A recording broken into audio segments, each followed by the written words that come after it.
داؤوا مرضاکم بالصدقہ، اپنی بیماریوں کا علاج صدقے کے ساتھ کرو۔ شیخ عبد الرحمن عریفی کہتے ہیں ایک شخص جب علاج کروانے کے لیے باہر کے ملک یا جرمن کی بات ہے، ڈاکٹرز نے کہا کہ صرف اتنی گنجائش ہے کہ تم 8 دن زندہ ہو، جو کرنا ہے کر لو، لیکن ہم علاج کریں گے۔ کہا مجھے ایک مرتبہ گھر واپس جانے دو۔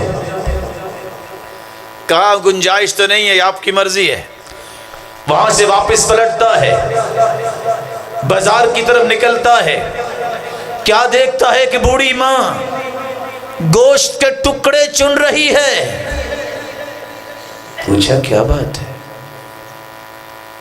وہ اپنی زبان میں کہتی ہے بیٹا سال کے بعد ہی میں اپنی اولاد کو گوشت کھلاتی ہوں، آج سال گزر گیا ہے، دوبارہ موقع نہیں آیا۔ جلدی سے قصاب کی طرف متوجہ ہوتا ہے، جہاں اس عورت کو دیکھتا ہے، کہتا ہے اس کو جتنا گوشت ہے دے دو، پیمنٹ میں کروں گا۔ کہا یہ ایک پاؤ ہی باقی ہے۔ کہا یہ تو دو، اور جب بھی یہ تمہیں نظر آئے اس کو گوشت دے دیا کرنا، ادائیگی میں کیا کروں گا۔ گھر گیا، بچوں کو ملا، 8 دن کے اندر واپس پہنچا۔ رپورٹیں جب لی گئیں، کہا اپنا آئی ڈی دکھاؤ، تم تو وہ شخص نہیں ہو۔ کہا میں وہی تو ہوں۔ ڈاکٹر کہتا ہے جو نان بلیور ہے، جو مسلمان نہیں ہے، سچ بتاؤ تم نے خوراک کون سی استعمال کی ہے؟ کہا کچھ بھی نہیں کیا، میں تو یہ لینے ہی تو آیا ہوں دوائی۔ کہا تیری رپورٹیں یہ بتاتی ہے کہ تیری گنجائش جو 8 دن کی تھی اب اس بیماری کا نام نہیں ہے، میرے رب نے اس معمولی صدقے کی وجہ سے بیماری کا نام بھی مٹا دیا ہے۔ دعوا مرضاکم بالصدقہ، جسمانی بیماریوں کا علاج صدقہ ہے۔ اس لیے فرمایا رش کرو تو اس کو دیکھ کے کرو جو دن رات اللہ کی رضا کے لیے خرچ کرتا ہے۔ یہ صرف جسمانی بیماریوں کا علاج نہیں، قلبی بیماریوں کا بھی علاج صدقہ ہے۔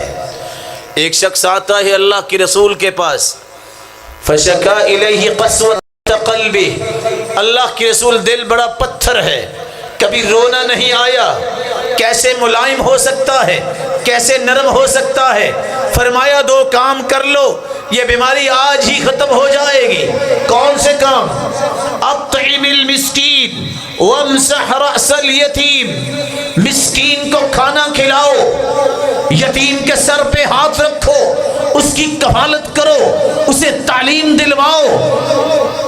راوی روایت کرتے ہیں اس نے یہ کام شروع کیا، پھر وہ اللہ کی بات سنتا تھا، اس کا رونا تھمتا نہیں تھا۔ قلبی بیماریوں کا بھی علاج صدقہ ہے، بلکہ معاشرتی بیماریوں کا علاج بھی صدقہ ہے۔ ایک شخص کہتا ہے آج میں صدقہ کروں گا، فخرج بصدقتی، صدقہ لے کے نکلتا ہے، رات کی تاریکی تھی، چور کے ہاتھ میں صدقہ کر کے واپس آ جاتا ہے۔ لوگ صبح اٹھ کے باتیں کرتے ہیں، تصدق علی سارق، دیکھو رات کوئی آیا تو چور کو صدقہ دے کے چلا گیا ہے۔ یہ کہتے اللہ تو جس کو دلا دے، میرا تو مقصد تیری رضا تھی۔ آج پھر میں صدقہ کروں گا۔ دوسرے دن پھر نکلا، فخرج بصدقتی فوضعها فی یدی زانیہ، ایک زانیہ عورت تھی، اس کو دے کے صدقہ واپس آ گیا، اندھیرا تھا۔ لوگوں نے صبح پھر باتیں کی، کہتے تصدق علی زانیہ، دیکھو وہ بدکار عورت کو صدقہ دے کے چلا گیا۔ کہتے اللہ آج میں پھر صدقہ کروں گا، فخرج بصدقتی، صدقہ لے کے پھر نکلتا ہے، فوضعها فی یدی غنی، کوئی غنی آدمی چہل پہل کے لیے نکلا ہوگا، اس کو صدقہ دے کے واپس آ گیا۔ صحیح مسلم کی روایت ہے، تیسری رات کے بعد جب باتیں سنتا ہے وہ کہتا ہے اللہم لک الحمد علی زانیہ وعلی سارق وعلی غنی، اللہ تعریف تیری ہے، تو زانیہ کو دلا دیا، چور کو دلا دیا، غنی کو دلا دیا، میں تو تیری رضا کے لیے صدقہ لینے دینے کے لیے نکلا تھا۔ آواز آئی میرے بندے پریشانی کی بات نہیں، اما صدقتوں کا فقد قبلت، خواہ وہ چور کو ملا ہے، خواہ وہ زانیہ کو ملا ہے، تیری نیت کو دیکھا ہے، تینوں راتوں کا صدقہ قبول ہو چکا ہے۔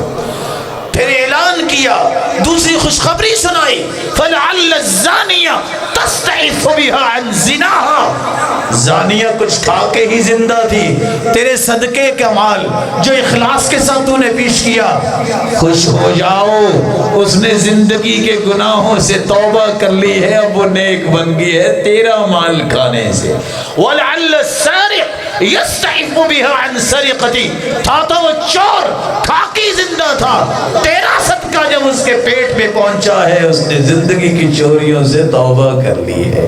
یہ تھا تو غنی، لیکن جب تیرا مال اس نے استعمال کیا ہے، بخیل بہت تھا، اس نے کبھی خرچ نہیں کیا، جب سے تیرا مال اس نے کھایا ہے، یہ بھی خرچ کرنا شروع ہو گیا ہے۔ تو صدقہ جسمانی بیماریوں کا ہی علاج نہیں، قلبی بیماریوں کا بھی علاج ہے، بلکہ معاشرتی بیماریوں کا بھی علاج ہے۔ صحیح بخاری کی روایت ہے، دنیا کے کوئی بھی بڑے سے بڑا فتنہ، وہ کون سا فتنہ ہوتا ہے؟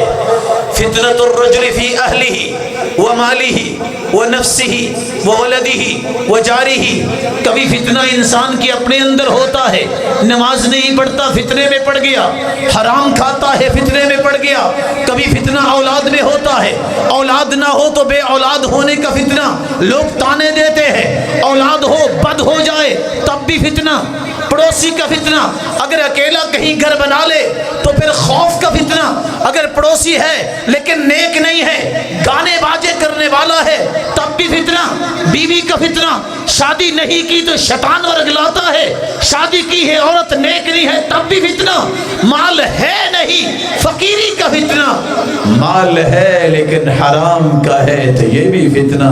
ان 5 قسم کے فتنوں کو دور کرنے کا علاج اللہ کی رسول نے بیان کیا ہے، یکفرها الصلاۃ والصیام والصدقۃ والامر بالمعروف والنہی عن المنکر، نماز تو مسلمان پڑھتا ہے، روزہ تو رکھتا ہے، نیکی کی بات بھی کرتا ہے، فرمایا برائی سے منع بھی کرتا ہے، یہ تمام قسم کے فتنے دور ہو سکتے ہیں، نماز روزے کے ساتھ صدقہ کرنا شروع کر دے، کوئی فتنہ باقی بچے گا ہی نہیں۔